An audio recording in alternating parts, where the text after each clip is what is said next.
Louvado seja nosso Senhor Jesus Cristo. É uma alegria poder encontrar com vocês. Me permita ficar sentado, porque as pernas já não estão tão bem, né? Então nós vamos ter uma meditação e depois uma abertura para as perguntas, as dúvidas. E eu pensei em falar para vocês sobre a liturgia, porque a liturgia da igreja é o momento mais importante. Se vocês me perguntam qual é o momento mais importante na vida da Igreja Católica, é aquilo que a igreja mesmo ensina. O Concílio Vaticano II, na Sacrosanto Concílio, que é o primeiro documento conciliar, vai dizer que a missa é o momento ápice, é o momento alto da nossa Santa Igreja. Então, a liturgia é o momento mais importante da nossa comunidade. E eu escolhi um tema aqui, a liturgia, fonte, ápice e coração da vida da igreja. Na nossa diocese, nós temos melhorado já bem significativamente a liturgia. Daqui a pouco eu vou falar com os músicos, porque a liturgia depende muito do jeito que é a música. Quando a música é mais suave, é mais orante, então a liturgia também fica. Lá em Formosa nós temos todos os dias, acho que menos no domingo, na paróquia São Sebastião, missa 6 da manhã e meio-dia, sem canto. E cada vez mais a missa está enchendo porque o povo quer a missa silenciosa. E a missa sempre foi assim. A Santa Missa foi sempre na história da igreja um momento silencioso, agradável ao espírito, orante, né? Então a nossa igreja ela precisa ser orante e a liturgia também. Então eu quero agradecer a presença de todos vocês que de certa forma estão ligados à liturgia, esses adolescentes maravilhosos aqui. Vocês são coroinhas? Todos são coroinhas e acólitos, né? Que estão no altar. Então o altar é o ponto mais importante da paróquia, o altar. E a igreja diz assim, Ara Dei Christo est, em latim. O altar de Deus é Cristo. E nós estamos aqui nesta igreja tão bonita, a primeira igreja de São Domingos, que é uma igreja de que data que foi feita a igreja aqui? Alguém lembra? 1928, né? 1928. Quem está falando ali é o Felipe? Felipe é historiador já. É um menino muito bom. Se Deus quiser, vai ser padre. Vamos rezar por ele. E esta igreja foi feita por uma senhora, que por acaso é a avó de Dom José Chaves, que é o bispo que nasceu aqui, está com 96 anos, vai fazer agora dia 15, e foi batizado, crismado, fez primeira comunhão aqui nesta igreja. Os ossos dela estão aqui na igreja dessa senhora, que agora não me lembro o nome, se alguém lê lá na lá. Dona Joaquina Pinheiro, né? Foi uma grande benfeitora da igreja que doou também a fazenda aqui ao lado, né, a chácara, para fazer a casa dos padres. Né? Muitas vezes o povo vê apenas a celebração pronta, bonita, organizada, a missa, mas não imagina quantas pessoas silenciosamente preparam tudo com amor, dedicação e espírito de serviço. Vamos pensar aqui, quem ajuda a preparar uma missa? Primeiro as hostiárias ou hostiários. Sabe o que é isso? Os sacristãos. que o nome antigo é hostiários, né? Que chega mais cedo para organizar o cálice, as alfaias, para organizar a sacristia, as hóstias, o vinho, as velas, o altar. Depois chegam os ministros da comunhão, que vão distribuir a comunhão, ajudar o padre, que chegam ali também para arrumar as coisas. Os ministros da palavra que chegam para organizar a parte das leituras. Aí chegam os músicos que vão animar com o canto sagrado a liturgia. Aí você tem, às vezes, gente que recebe na porta da igreja, você tem as pessoas que limpam a igreja para que haja missa. Então, são muitas pessoas e muitos serviços para que a liturgia aconteça. E, por último, o padre, que chega para presidir a Assembleia de Deus, a Assembleia Litúrgica, né?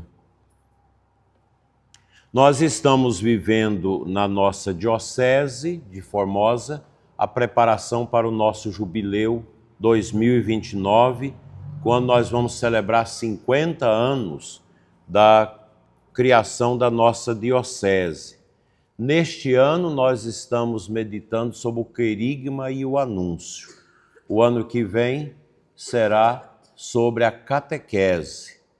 E 2028 nós vamos meditar sobre a liturgia em toda a diocese. É importante que a gente compreenda que o ano do querigma, o ano do anúncio, nos conduz também à liturgia. Vocês imaginam o seguinte: todo mundo aqui já sabe o que é catequese, já sabe o que é a missa, o que é a liturgia. Mas vocês imaginam que a gente vai ali fazer um trabalho de visita nas casas. A gente visita e descobre que tem uma família que nunca foi à igreja. Ninguém é batizado, ninguém sabe o que é a Bíblia, nunca foram à igreja, não tem religião. Será que vale a pena convidá-los para a missa? O que vocês acham? E se eles chegar aqui na missa, o que eles vão entender? Nada. Então, o que precisa fazer? Anunciar Jesus para eles, porque eles não sabem nem o que é a Bíblia. Então, a gente anuncia Jesus, a gente faz reuniões, volta ali para ensinar eles a rezar. E depois de um certo tempo ali, umas 4, 5 reuniões, a gente pode trazer eles para onde? Para o grupo carismático. Aqui tem grupo carismático? Quem que participa? Tem alguém que participa. Então você primeiro convida para quê? Para o grupo carismático. O que eles vão aprender lá na renovação carismática? Que Jesus é o Senhor. Eles vão aprender a louvar, porque o grupo carismático, ele é querigma puro. No grupo carismático, a gente fala de Jesus, Jesus que cura o nosso coração, eu dou o coração a Jesus. Os cantos da renovação carismática, eles são cantos querigmáticos. O canto querigmático é eu e Deus.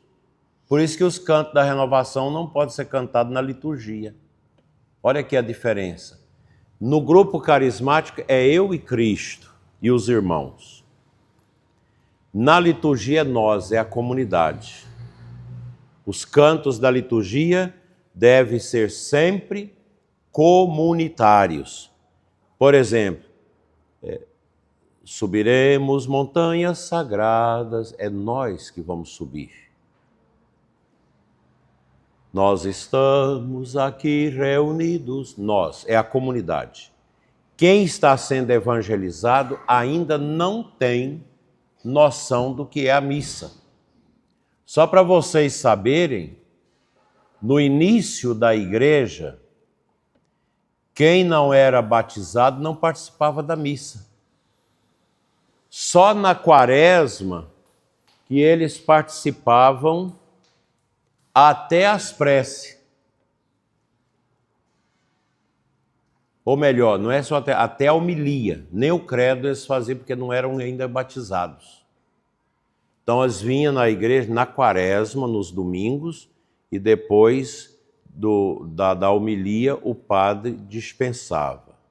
Fazia aqueles ritos de receber o nome em cada domingo da quaresma. Na vigília de Páscoa, então eram batizados, eles já professavam a fé e aí participavam. Porque a evangelização, ela é para quê? Para levar a pessoa a descobrir Jesus. Por que a renovação carismática católica é importante? Porque ela é querigmática.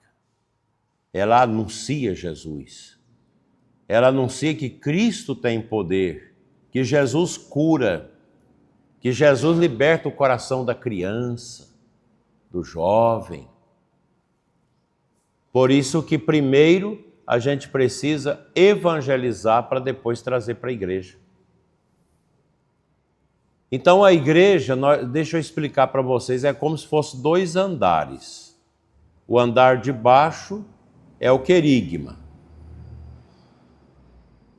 E o andar de cima é a liturgia. O querigma é a catequese, é a liturgia. Porque a liturgia é para quem já está iniciado. Já sabe o que são os sacramentos, já sabe o que é a missa, já sabe o que é o altar. Então, isso é muito importante. Por isso que neste ano nós estamos promovendo o querigma. Os padres às vezes nem falam, mas eu que fico falando, mas é bom que todos nós tenhamos presente. Nós precisamos fazer uma experiência profunda de Cristo. Na renovação carismática, nos seminários de vida no Espírito, é para isso. Por que um católico deixa a Igreja Católica? Porque não experimentou o poder de Jesus na igreja. Porque os protestantes, as igrejas protestantes, geralmente pentecostais, elas ficam só no querigma, só na experiência de Jesus, mas eles não têm experiência de sacramentos, que é diferente da Igreja Católica, que nós temos a experiência de Jesus e a experiência dele ressuscitado agindo nos sacramentos. É Cristo que batiza, é Cristo que celebra a missa, é Cristo que crisma, é Cristo que unge o enfermo, é Cristo que une o casal, é Cristo que ordena o padre, o diácono, o bispo. Olha que bonito isso. Então a nossa igreja tem isso. As outras denominações cristãs não têm. Eles têm mal o batismo. E eles entendem o batismo como apenas conversão. E nós entendemos conversão e a graça. Que o batismo marca a gente para a vida eterna. Quem vai para o inferno e foi batizado, vai com batismo. Quem vai para o céu, vai com batismo. Mas nós vamos falar um pouquinho mais da liturgia. Vocês dão conta de entender isso, meninos? Dá conta de entender essas coisas? Mais ou menos, né? Aquilo que vocês tiverem dificuldade, vocês anotam, depois nós vamos responder, né? Que eu não imaginei que tinha as crianças, os nossos coroinhas aqui.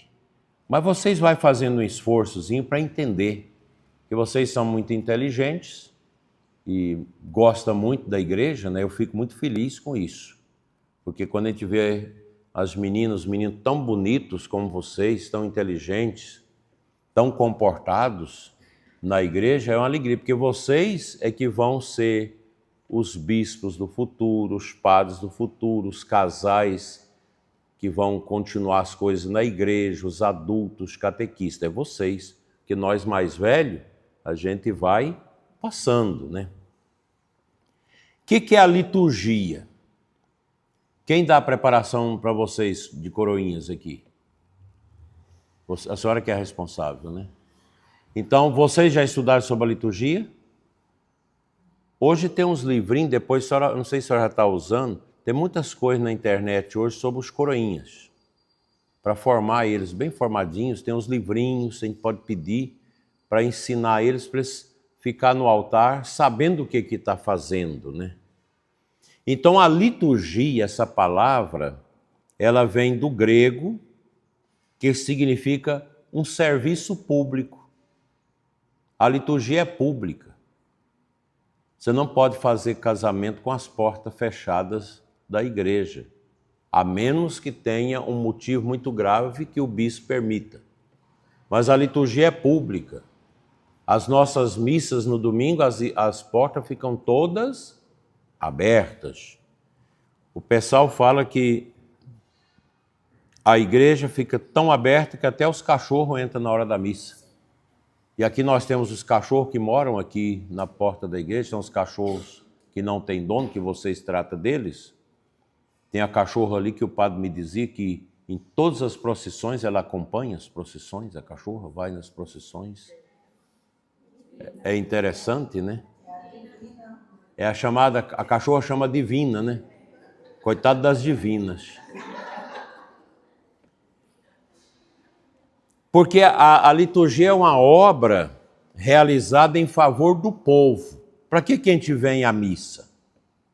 A gente vem à missa para louvar a Deus, adorar a Deus e receber as bênçãos de Deus. Receber a graça de Deus. Então, na liturgia, a igreja presta uma ação de graças a Deus. A liturgia é também ação de graça. Obrigado, Senhor, porque nós estamos aqui como batizados. Teve batismo na vigília pascal aqui, esse ano? Vocês vão brigar com o padre Deusli, porque isso eu já vou colocar aqui também no relatório da visita pastoral. Tem que ter batizados na vigília pascal, de preferência de adultos. Se não tem adulto, pelo menos uma criança, porque a vigília pascal, aquela oração, a celebração do sábado, da santo, à noite, ela é batismal. Veja, durante a quaresma, se a gente prestar atenção nas orações da missa, é para aqueles que vão renascer.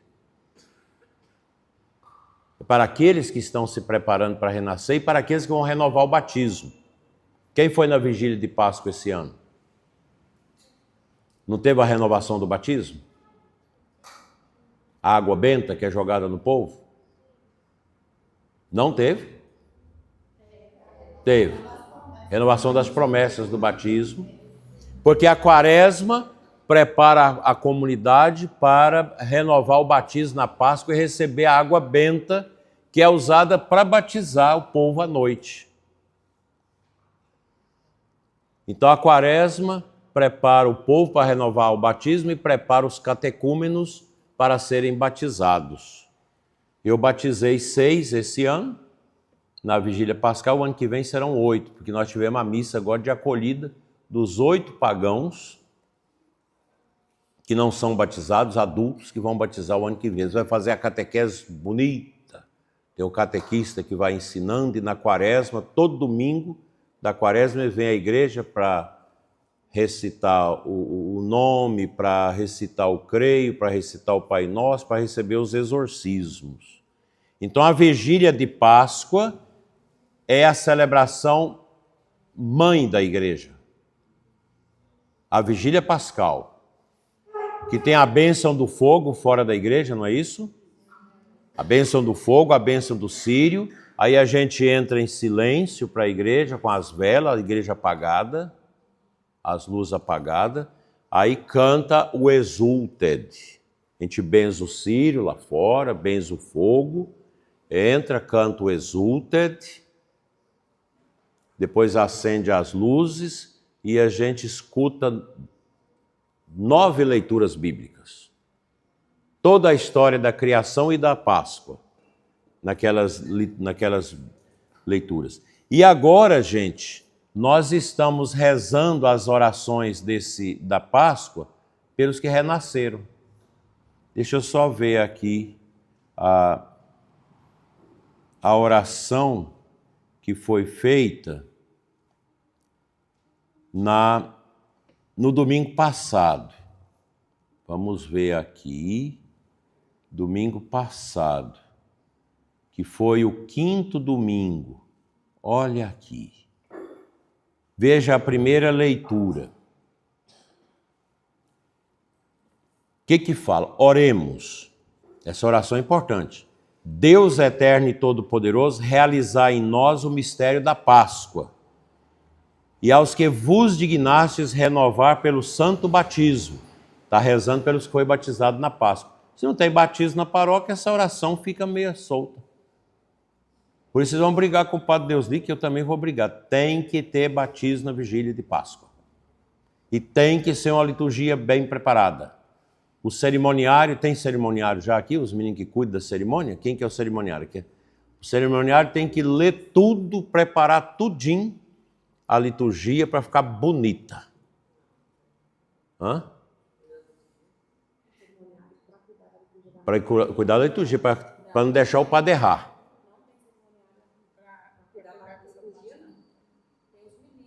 Mas eles já podem ir aprendendo. Porque tem muita coisa bonita. Começa a missa lá fora. O altar está forrado na liturgia de Páscoa? Não, porque tirou tudo as imagens, tirou tudo, ferrou tudo na quinta-feira, na sexta-feira santa. Então até aquele momento que canta o glória, aí entra os ministros da comunhão com os forros do altar, com as velas, com as flores, que durante a quaresma não se usa flores na igreja. É bonito. Aí toca o sino. É chique. É maravilhoso, né? Olha aqui a oração final. Vamos ver a final. Senhor, depois da comunhão, nós vos pedimos, permanecei com misericórdia junto ao vosso povo e fazei passar da antiga para a nova vida aqueles que iniciastes nos mistérios celestes, os que foram batizados. A liturgia é perfeita, viu, gente? A nossa liturgia é perfeita, é maravilhosa. Deixa eu ver onde perdi o negócio aqui, meu Deus. Estou aqui atrás. Achei. Então, a liturgia, gente, não é apenas uma reunião religiosa que a gente faz no domingo ou em outros dias. A liturgia é a participação do povo no mistério de Deus. Eu pergunto para vocês, o que se celebra na missa? Quem que falou? Esse menino é inteligente, o Filipe. O sacrifício de Cristo. A cruz está presente na missa. Porque a missa é o sacrifício do Calvário que acontece. Lá no Calvário, Jesus derramou o sangue? Sim. Então foi um sacrifício cruento. Derramou o sangue. Na missa derrama o sangue? Não. Mas o corpo e o sangue de Cristo se faz presente pela transubstanciação, que é a oração que o padre faz na celebração, na consagração da missa. Então é o sacrifício incruento.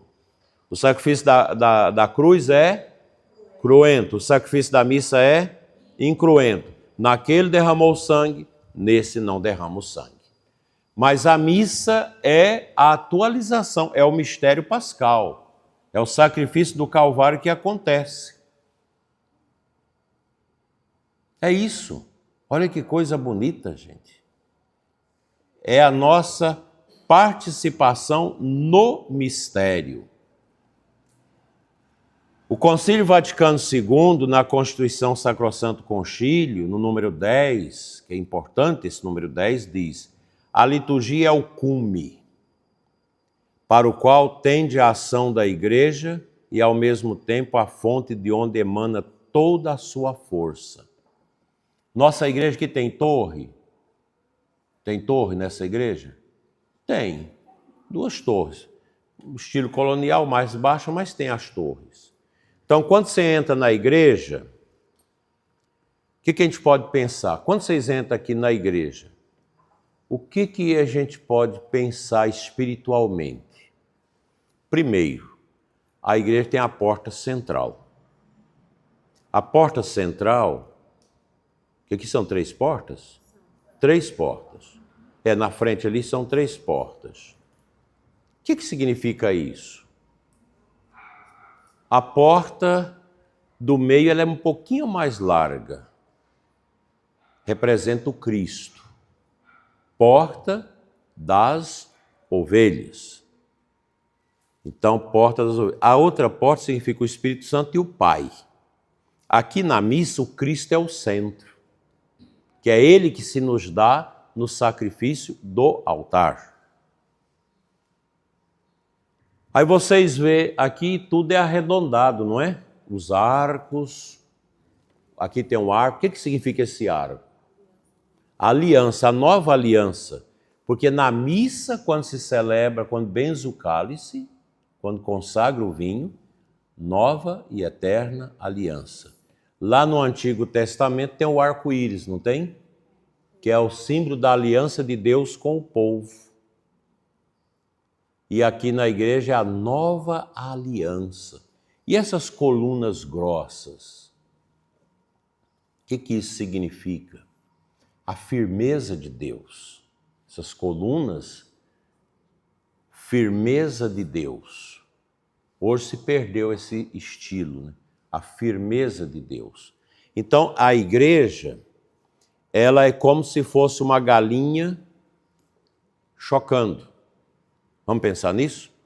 A galinha chocando.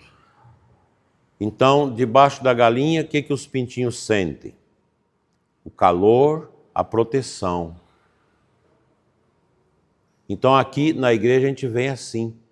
Nós vamos sentir o calor de Deus, o calor do Espírito Santo, a proteção de Deus. A galinha não mata os pintinhos porque ela tem as suas patas firmes para não deixar ela esmagar os pintinhos. Então essas colunas representam isso, a firmeza de Deus, a firmeza do Senhor. Todo templo deve ter esses significados.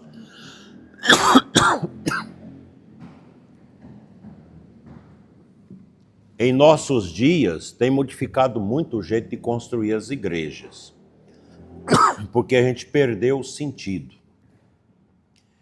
Por exemplo, essa igreja, o altar dela foi modificado, depois do Vaticano II, mas o altar é preso lá na parede. Ali você tem um altar, ali você tem outro, e ali, aquele ali é o altar tridentino, pregado na parede. Esse aqui também era. E o padre celebrava no altar virado para o altar. O padre celebrava de costas? Não. É o povo e o padre que celebrava virado para o Calvário. Porque essa igreja que foi feita certa, o altar dela está para o lado que nasce o sol. E o sol nasce no Oriente. O Calvário de Cristo está para cá. O Oriente está para cá. E o Apocalipse de São João diz que Cristo é o sol que nasce, que se levanta. Então, por isso, as igrejas antigas elas eram feitas sempre assim, com o altar virado para o nascente, para o nascer do sol. A liturgia tem muito a ver com a natureza. Por exemplo, a Páscoa, ela é uma festa com data fixa ou lunar? Lunar, porque no janeiro tem o equinócio, quando a terra fica alinhada com o sol e o dia e a noite têm o mesmo tamanho. Então, quando que... Aí faz a conta do equinócio, ali depois do equinócio, me parece que agora me faltou a memória, a segunda lua cheia é a Páscoa. Se vocês prestarem atenção, na Semana Santa a lua está cheia. Você nunca faz uma procissão do Senhor morto sem a lua estar clara, cheia. Então a Páscoa é uma festa lunar. Você calcula o calendário da igreja pela lua. Porque o Antigo Testamento era assim. Sabia disso? Então o Antigo Testamento era assim. A lua cheia era fundamental para os cultos, né? Então a igreja conserva isso. Aí da Páscoa você tem, depois da Páscoa aí você tem a quarta-feira de cinza, calculada aqui também, para dar certo os 40 dias dentro da lua cheia, né? Aí da Páscoa você calcula Pentecostes, que é festa lunar, é de acordo com a lua, Ascensão do Senhor, o Sagrado Coração, Corpus Christi, todas estas solenidades da igreja são de acordo com a Páscoa, por isso depende do calendário da lua. Entende? Bonito isso. Muito bonito. E a Semana Santa, vocês assistiram o filme da Paixão, do Mel Gibson? Começa com o quê? A lua cheia. A lua cheia e Jesus no Getsemane. É lua cheia. Para nós, na tradição da igreja, a lua significa Nossa Senhora. Porque a lua possui luz própria? Não. O sol possui luz própria? Sim. O sol possui luz própria. Nossa Senhora, a luz de Nossa Senhora é forte como a do sol, como a de Cristo? Não. A luz do sol é forte, Cristo. A luz de Nossa Senhora é a luz de Cristo que bate nela que reflete. Por isso que Nossa Senhora é tida como a lua, que depende, a luz de Nossa Senhora é a luz do filho dela. Nossa Senhora não tem a luz própria, ela tem a luz de Cristo, por isso ela intercede por nós. Então a nossa liturgia é isso, gente. Tem muito disso. A liturgia é maravilhosa. Ela vai acompanhando esses ciclos, né?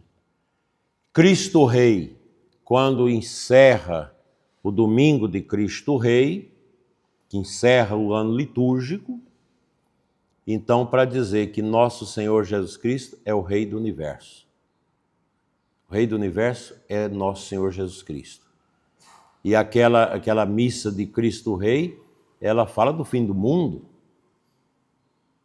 e traz a liturgia, traz para nós as obras de misericórdia. Alguém já foi na Igreja Cristo Rei de Formosa? Lá tem as obras de misericórdia no painel. Porque Jesus fala no juízo final. Quem vai ser salvo? Aquele que visitou o doente, que visitou o encarcerado, que deu roupa para quem estava nu, que deu comida para quem estava faminto, que deu água para quem estava com sede, que deu pousada para o que estava vagando. Essas são as obras de misericórdia corporais que Jesus fala. Ah, Senhor, mas quando te vimos? Vocês me viram, vocês me vêem no pobre, no que sofre, no faminto, no idoso. Cristo está presente, sobretudo, naqueles que sofrem. Está presente em nós pelo Espírito Santo. Mas o Cristo está muito presente naqueles que sofrem e que precisam das nossas obras de misericórdia.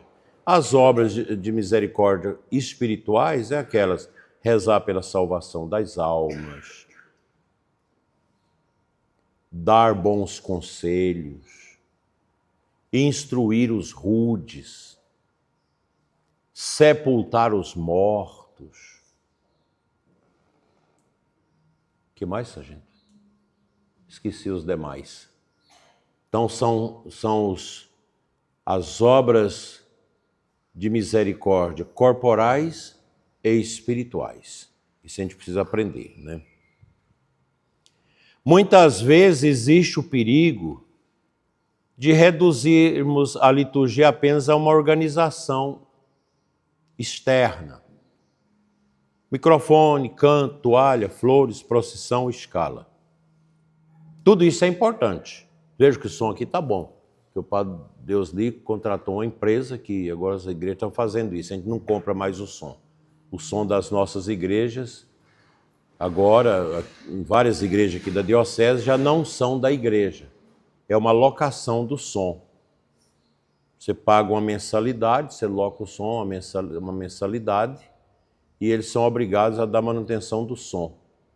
Perfeito. Está vendo que esse som está maravilhoso? Porque é eles que regulam. A empresa veio aqui, parece que ontem, olha tudo aqui lá embaixo, regula tudo. Quando o som vai ficando velho, eles vão trocando. Troca de tempo em tempo o som. A igreja vai estar sempre com um som novo. É melhor assim do que você ter que estar pagando gente para estar cuidando. Então, o som não é da igreja, você loca, né? Terceiriza o som da igreja. Tudo isso é importante, porque é uma missa também com muita gente, se o microfone fica dando microfonia. E aquela zoeira do microfone é horrível, você perde a paz, né? Tudo isso é importante, mas a essência da liturgia é muito maior.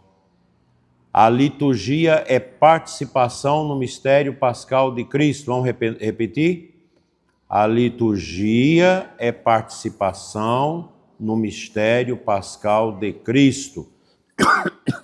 E o mistério pascal de Cristo, o que é? Paixão, morte, ressurreição, glorificação. Então a missa é isso. Mas a liturgia da palavra, por exemplo, quando não tem o padre, ela não é missa. É uma palavra, é a palavra do domingo. Muitas comunidades no Brasil não tem missa, não tem padre suficiente. E aí você faz a celebração da palavra e distribui a Santa Comunhão. Vocês estão entendendo isso, coroinhas? Vocês são maravilhosos. Veja aqui, olha que bonito. Cada Santa Missa torna presente sacramentalmente o sacrifício da cruz.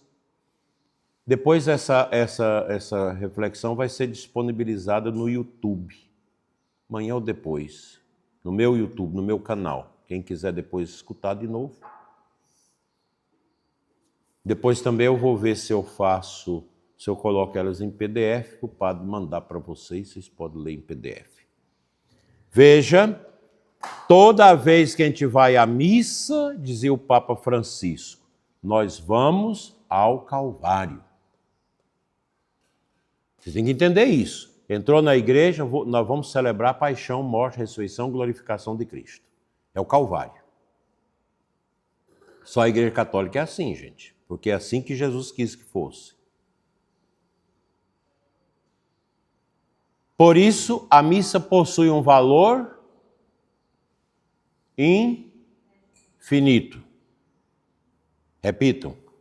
Por isso, a missa possui um valor infinito. Quando a gente participa da missa, quando você chegar no final da vida, que você chegar diante do trono de Deus, você vai falar quantas missas você participou? Não. Você vai dizer, eu participei da missa. A gente participa só uma vez da missa, que é a missa do Calvário, a missa de Cristo. As celebrações nós estamos participando da mesma missa. É uma única missa, a missa de Cristo. Porque aqui entra algo muito difícil de compreender, porque a missa ela está dentro do tempo, mas ela está fora do tempo também. A missa é temporal, mas é também extratemporal, porque a missa ela é material no sentido que é um padre, o povo que está ali, as coisas que usa na missa, mas a missa é também sobrenatural. Por isso é difícil compreender, porque é um evento que está na terra, mas está no céu ao mesmo tempo. Por isso que a gente fala, a missa é o céu na terra. Então é difícil compreender isso, porque durante a Santa Missa nós estamos mergulhados no mistério, que é maior do que o mundo, que é maior do que a terra. Então a missa não é uma coisa qualquer. Mas o padre é velho, cego, a missa vale. Porque o padre está em pecado, a missa vale. Porque o bispo é enjoado, não, mas a missa vale. É a missa. Independe, Jesus vem, depende do padre. Independe também da comunidade. A comunidade está toda brigada, cheia de divisão, fofoca, falação da vida dos outros, mas Cristo acontece. Nós precisamos entender isso. A Santa Missa é muito importante porque é um ato que nós realizamos na terra, mas é um ato do céu aqui na terra. Sabe quem melhor definiu isso? Não foi um católico. Foi um cacique na primeira missa do Brasil. Você já viu o quadro da primeira missa? Como é que é o nome? Esqueci agora o nome do autor. Falei de segunda-feira na Eclésia, mas já esqueci. Tem aquele quadro da missa.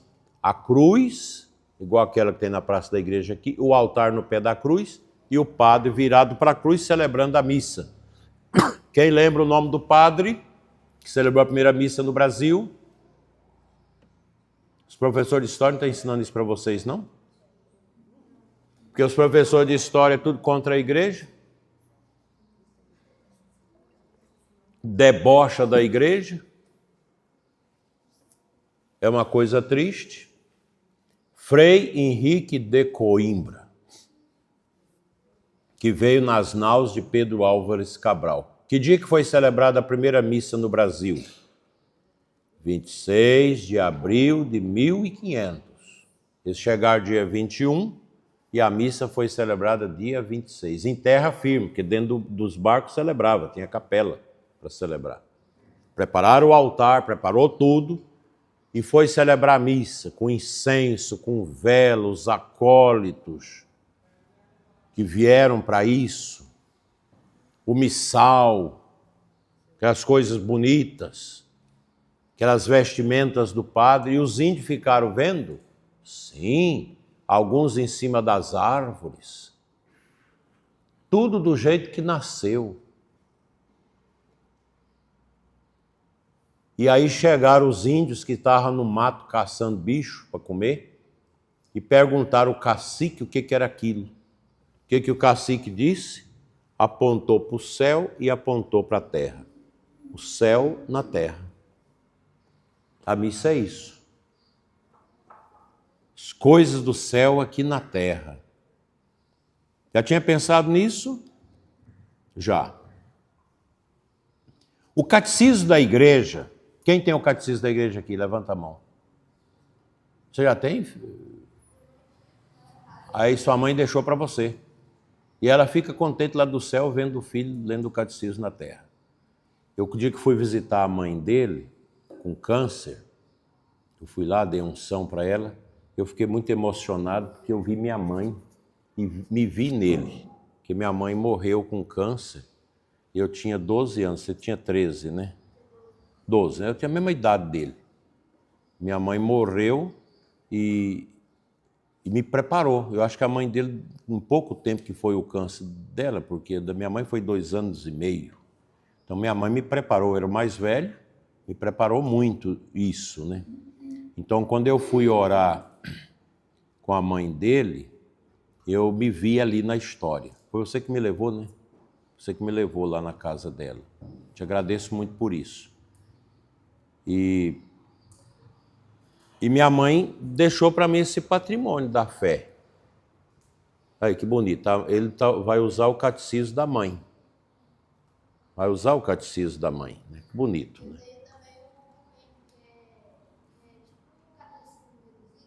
Ah, sim, é o YouCat. O YouCat, que é em perguntas e respostas. Que é muito bom. Você pode usar, Felipe, que vai te ajudar muito. Então, o Catecismo da Igreja, no número 1367, diz: o sacrifício de Cristo e o sacrifício da Eucaristia são um único sacrifício. Então, a missa é o Calvário. É o Calvário que acontece. Por isso que é uma coisa difícil de entender, porque está no tempo, mas também está fora do tempo. Está no Cronos, que é o tempo dos homens, mas é, ao mesmo tempo, graça, Kairos. Kairos é o tempo de Deus, é o tempo eterno. Cronos é o tempo nosso, que a gente marca no relógio, marca no calendário. Veja a profundidade disso. Quando estamos na missa, Acho que já está terminando já, né? Eu vou terminar. Quando estamos na missa, estamos diante do próprio mistério da redenção. São Domingo de Gusmão, padroeiro desta paróquia, tinha uma profunda reverência pela liturgia e pela palavra de Deus. Os dominicanos sempre compreenderam que a beleza da liturgia ajuda a conduzir as almas a Deus. Por isso que a nossa liturgia tem que ser bonita, tem que ser bem preparada, coroinhas bem vestidos, acólitos, ministros. Aqui as ministras usam saia ou calça de homem? É bom, a mulher ministra da comunhão deve usar sempre a roupa de mulher. Aliás, a mulher de Deus deve sempre usar a roupa de mulher. Porque o feminismo destruiu muito a feminilidade das mulheres. A gente precisa recuperar isso. Uma igreja organizada, limpa, silenciosa e preparada fala de Deus antes mesmo da missa começar. Nós precisamos educar na diocese o silêncio antes da missa. Se pode rezar o terço também antes da missa. As pessoas vão chegando e vão entrando no clima de oração. E a gente deve chegar antes de começar a missa para você visitar Jesus no Santíssimo. A gente vai, aqui nós temos Jesus dentro da igreja, né? Aqui você já chega, você já faz a genuflexão porque Jesus está aqui. Na igreja lá do Divino tem a capela bonita. Eu fico feliz que eu vejo as pessoas vão muito na capela lá. A gente chega, vai à capela, volta para o banco. Hoje você tem os aplicativos da missa no celular. Você pode usar o celular na missa para acompanhar a missa. Não para outras coisas. Mas você tem o Pocket Terço, você tem a CNBB, o aplicativo da CNBB que tem tudo isso, tem a missa. Tem um aplicativo que é o que eu uso, que a gente paga o iLiturgia. Você tem ele? Ele vai sempre atualizando. Lá tem tudo que você precisa. Tem todas as celebrações da missa, tem sacramento da crisma, sacramento do batismo de criança, já está lá, unção dos enfermos. Você tem a via sacra, você tem diversos tipos de terço que está lá, adoração santíssima, tem tudo ali, a liturgia do dia, com as orações. Aí eu já falo lá, oração segunda, oração terceira, você já acompanha aqui no iLiturgia, quem quiser acompanhar. Mas é ficar no aplicativo, não é ficar eu vou ver o Zap, não. Na missa você vê o aplicativo, né? Para não ficar zapeando. A sacristia deve ser um lugar santo. Quem trabalha na sacristia aqui? Está lá, as santas mulheres que cuidam da sacristia. Lugar santo. A sacristia também, nós precisamos trabalhar o silêncio na sacristia, porque às vezes até eu mesmo fico conversando na sacristia. Mas a missa antiga, que ainda é rezada, o sacerdote tem o lugar próprio dele parlamentar em silêncio. Cada coisa que coloca, reza. Faz a purificação das mãos, cada coisa reza, tudo no silêncio. Hoje é muito barulho na igreja, gente. Muito barulho. O povo conversa demais na igreja, porque nós perdemos o sentido do sagrado. Os objetos litúrgicos devem ser tratados com reverência. Cálices, âmbula, corporal, sanguíneo, as vestes litúrgicas, livros litúrgicos. Nós trocamos de missal agora. O missal velho, se você quiser guardar lembrança, tudo bem, mas está muito velho, queima. Você não joga nada da igreja no lixo. Tudo queimado. A água que lava os paninhos da sacristia, as alfaias, o sanguíneo, corporal, ali pode ter pedacinho de hóstia. De espirra, cai ali, a gente não vê. Então você lava numa água própria, uma bacinha própria, e aquela água você não joga no esgoto da cidade, você joga no pé de uma planta. Entendeu? Ou então você pode ter uma pia própria para lavar as alfaias com uma fossa especial só para a água sagrada, a água que lavou as coisas da sacristia. A gente tem que ter muito respeito com as coisas de Deus. Tudo isso foi preparado para que o culto nosso, o culto divino, que é a liturgia, possa ser bem feito. Bem, não dá tempo mais, tem muita coisa aqui ainda. Eu falei só a metade da reflexão, mas nós vamos terminar por agora, porque a gente vai ter agora a formação com os músicos.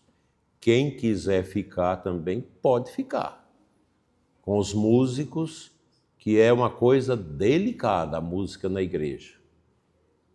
Eu praticamente não gosto de bateria, detesto, e muita bateção. Quando a irmã Larissa mais a irmã Jéssica vão animar a missa 7h15 da manhã na catedral, na quinta-feira, eu fico feliz, que é o órgão, que é a música suave e o sol entrando pelos vitrais da catedral, mas fica tão bonito, né? A gente sai com a alma bem profunda, porque a missa é muito bonita. A gente não pode cansar na missa. Aqui em São Domingos, o barulho no canto ainda é grande.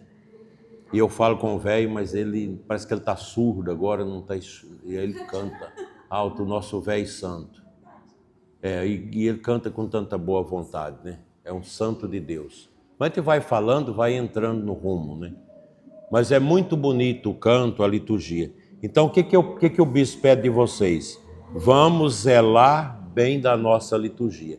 E concluo falando da importância do padre.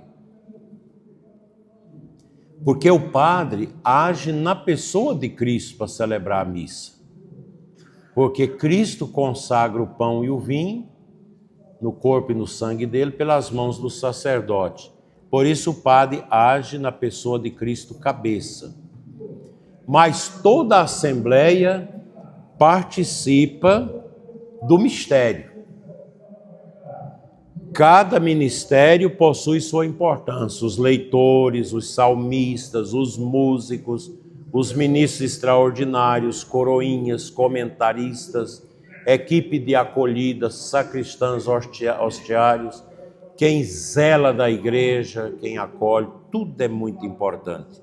E termino dizendo, o Vaticano II diz para nós que há uma presença de Jesus quando começa a missa. No padre, que age no lugar de Cristo, na palavra, que é anunciada, no povo batizado, que assiste à missa, e no altar, onde se dá Cristo, na hóstia e no vinho, consagrados no seu corpo e no seu sangue. Essa é a nossa igreja. Eu deixo agora, nós vamos desligar aqui, terminando a nossa transmissão. Nossa Senhora, ora pro nobis. Amém.